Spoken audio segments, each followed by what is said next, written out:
Salut tout le monde, c'est Simon, je vous retrouve pour la dernière vidéo du coup pour ce week-end. On part sur la première ligue. On termine pour le championnat anglais, un petit récap du week-end passé. N'oubliez pas les 200 petits likes pour la prochaine vidéo. On part déjà, comme je l'ai dit, sur un petit récap du week-end passé. Trois scores exacts, c'était pas trop mal. City Brentford, en plus, c'était une belle cote parce que City, ils étaient ultra favoris et l'handicap, ils cotaient même pas. Newcastle, du coup, qui a fait une petite remontada contre Wolverhampton dans les dernières minutes. Fulham West Ham, pareil, une petite égalisation dans les arrêts de jeu pour West Ham. Donc c'était pas mal ici. Qu'est-ce qu'on a eu du coup? Manchester United est allé gagner du côté de Southampton. Dommage, le score exact n'est pas passé à cause d'un but dans les dernières secondes. Brighton, du coup, contre Ipswich, c'est pas passé. Ils ont fait 0-0, malheureusement. Là, je l'ai pas vu comme match. Mais bon, j'ai vu, ils ont gagné en coupe 3-2 contre Wolverhampton ce milieu de semaine. Crystal Palace contre la Leicester, ça s'est passé. Du coup, une égalisation de Crystal dans les dernières secondes.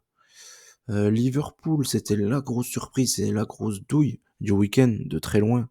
J'en vois pas d'autres comme ça de souvenirs. Pour moi, la seule énorme douille du week-end, c'est Liverpool, qui perd 1-0 à domicile contre Nottingham. Surtout quand vous voyez le jeu, quoi. Ils ont pas développé de jeu, ils ont pas mis de rythme, ils ont rien fait tout le long du match. Donc franchement, très décevant. Liverpool, ce match-là, je pense qu'ils devraient se reprendre ce week-end. Et ils s'étaient déjà repris à Milan. Franchement, ils ont atomisé les Milanais. Voilà. Je pense qu'ils vont se reprendre ce week-end. Villa Everton, j'étais parti sur Villa. Il y a eu un but fantastique de Duran. Duran qui est monstrueux cette saison. Certainement à suivre ce joueur-là. Franchement, l'impact physique qu'il met, maintenant s'il commence à mettre des pralines de 35 mètres, je sais pas trop ce qui peut l'arrêter là, le bonhomme, hein. Là, il avait marqué en plus là en coupe. Et son but, il a été refusé pour une main, je crois, parce qu'il y en a eu plusieurs de refusés. L'un c'était pour un hors-jeu, l'autre c'était pour une main. Je crois que celui-là c'est pour la main. Il me semble en début d'action de Nana. Donc voilà. Après Bournemouth-Chelsea, Chelsea a gagné 1-0. Mais comment ne pas continuer à parler des deux brinquins devant qui savent pas jouer au foot, hein. C'est pas possible. C'est pas possible. Vraiment, c'est pas possible. Je pense que vous allez à Dakar, il y a 8 joueurs sur 10 que vous trouvez, même dans la rue, ils sont meilleurs que l'autre Nicolas Jackson de merde là qu'on nous laisse titulaire tous les matchs, qui sait pas jouer au foot. C'est une horreur absolue. Chelsea est incapable de poser le jeu avec des attaquants qui savent pas jouer au foot. Madueke, à part se remettre sur son pied gauche et aller direct au but et vouloir frapper. Jackson qui est incapable de faire un contrôle passe. Ouais, au bout d'un moment, c'est pas possible. Nkunku, en 5 minutes de jeu, il a montré plus qu'eux dans tout le match. Au bout d'un moment, les entraîneurs, il faut qu'ils ouvrent les yeux, hein. C'est pas possible. Faut faire quelque chose. À Maresca, tu t'en vas, hein. C'est pour continuer à faire n'importe quoi comme ça. Chelsea, c'est un hold-up, hein, qui gagne 1-0 à Bournemouth. Ils se sont fait écraser tout le match. Vraiment, catastrophique. Catastrophique, je comprends pas. Mettez des jeunes de la CFA, ils seront meilleurs que ça devant, hein, c'est pas possible. Enfin bref, je vais encore me prendre des insultes de des personnes en colère, me dire qu'il faut laisser du temps à des gens. Certainement, il y a des joueurs, ils sont nuls à chier, ils sont nuls à chier, hein. Tu peux leur laisser 50 ans. Quand t'es nul, t'es nul. T'auras jamais un QI foot élevé, ça se travaille pas, en fait, c'est un truc qui est inné de base.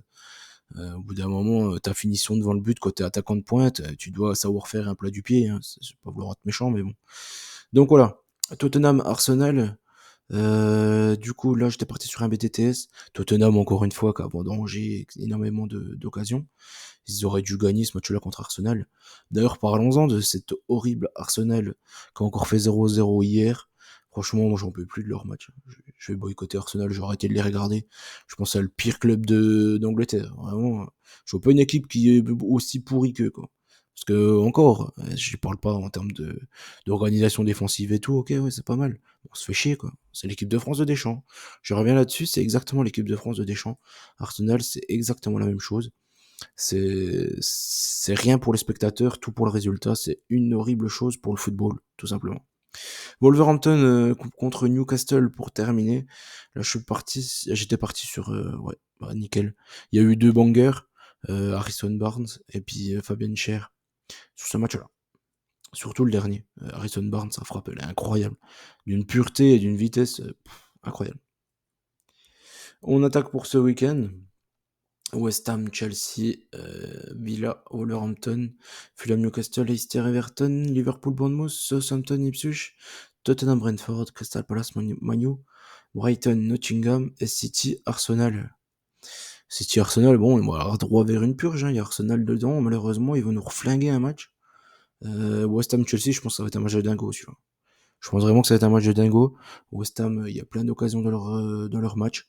Je les ai même mis vainqueurs. Et voilà. Je pars sur un 3-1 West Ham sur ce match-là. Villa contre Wolverhampton ensuite. Villa. Villa. Pas mal, je trouve, personnellement. Là, en plus, on peut même pas parler de fatigue, parce que Wolverhampton est allé perdre 3-2 du côté de Brighton le même jour que le match de Villa, du coup, à Berne. Surtout, comme on a vu, les Villains, ils sont pas beaucoup fatigués.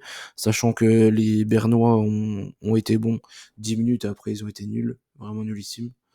Donc, ici, je pense que Villa a les capacités de le prendre à domicile. Fulham, Newcastle. Fulham, ils sont tout le temps chiants à jouer à la maison. Mais comme je l'ai déjà dit, Newcastle, pour moi, ils ont une équipe béton cette saison. Et je les vois aller faire un résultat du côté de Fulham. Leicester contre Everton, je pense ça va être là la surprise du week-end. Je pense que la surprise du week-end sera là. Je suis parti sur une victoire d'Everton. Du côté de Leicester, je pense qu'ils ont exactement le jeu pour embêter cette équipe de Leicester. Leicester à domicile, ils vont être obligés de se livrer un peu. Everton, ils vont les prendre en contre avec McNeil euh, et Calvert-Lewin. Un peu comme ils ont fait contre Villa, ils se sont tous mis derrière, ils ont pris en contre. Et ça a failli marcher contre Villa, franchement. Et pourquoi pas marcher contre Leicester. Liverpool-Bournemouth, je me dis que là c'est fini, hein. Ils ont rigolé la semaine dernière. Ils vont vraiment le passer, ce gros score. Ce sera contre Bournemouth ce week-end. Southampton-Ipswich. Southampton, ils ont fait une bonne première mi-temps contre Manchester United. Ils auraient dû à minima marquer au moins un but. Et Ipswich, ils sont allés faire un nul du côté de Brighton. Je trouve qu'ils sont plutôt pas mal cette saison à avoir joué. Il manque encore un peu d'efficacité aussi. Mais ils sont pas trop mal. Je suis parti sur un nul ici entre ces deux équipes. Tottenham-Brentford. Tottenham, ils ont fait une micro-remontada là, du côté de Coventry ce milieu de semaine en coupe.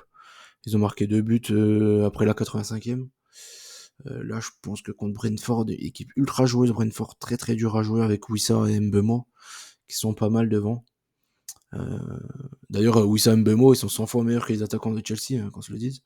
Ici, je pense que Tottenham a moyen de gagner ce match-là, mais il faut qu'ils soient un peu plus forts dans le dernier geste. Mais après, dans tous les cas, ça devrait être un match sympa à regarder celui-ci. Je pense que Tottenham, Brentford et West Ham, Chelsea, ça devrait être les deux matchs les plus intéressants. Avec Crystal Palace, Manchester United aussi, je pense. Parce que Crystal Palace, c'est une équipe ultra joueuse. Manchester a tout pour embêter cette équipe de Crystal Palace. Mais Crystal Palace, encore une fois, s'ils sont efficaces, aisés Mateta, logiquement, ça passe pour moi.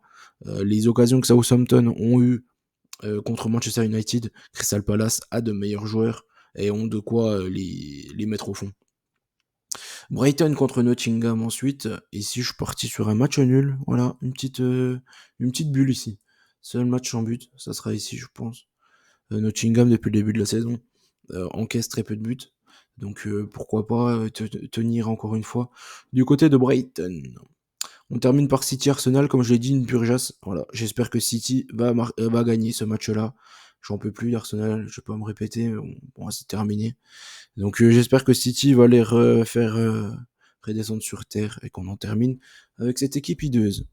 Allez hop, j'espère que la vidéo vous a plu. N'oubliez pas qu'on gagne, on perd ensemble. Je souhaite bonne chance à tous. Et je vous dis à la semaine prochaine. Je crois qu'il n'y a pas de LDC, mais il y a la Ligue Europa Conférence. Allez, ciao tout le monde.